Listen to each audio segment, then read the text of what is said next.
ជំរាបសួរពុកម៉ែបងប្អូនមិត្តភក្តិទាំងអស់គ្នានឹងថ្ងៃនិយាយទៅខាន់ចេញវីដេអូវែងយូក្រែដែរនឹងថ្ងៃនិយាយទៅថ្ងៃនេះដែរទិញបានត្រីកេះអ្នកទាំងអស់គ្នានឹងថ្ងៃដោយសារនៅជិតផ្ទះខ្ញុំហ្នឹងនៅហាងជិតផ្ទះខ្ញុំហ្នឹងគឺគេអត់សាមានត្រីហ្នឹងមែនតើហ្នឹងហើយទៅខ្ញុំទៅទិញនៅក្នុងរងថ្ងៃអញ្ចឹងណាអញ្ចឹងគឺ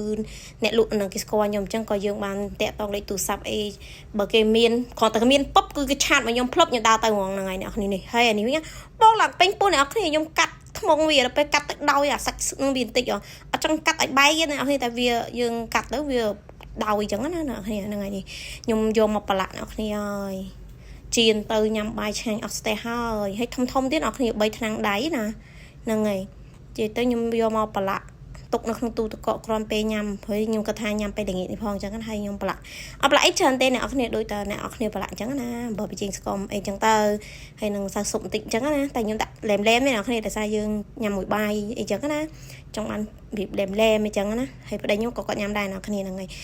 ដល់ពេលធ្វើឲ្យប្រឡាក់ហើយខ្ញុំក៏រៀបវាដាក់នៅក្នុងប្រអប់ទៅយើងដាក់នៅទូទឹកកកអ្នកគ្នាហ្នឹងហើយសម្រាប់ល្ងាចនេះអញ្ចឹងណា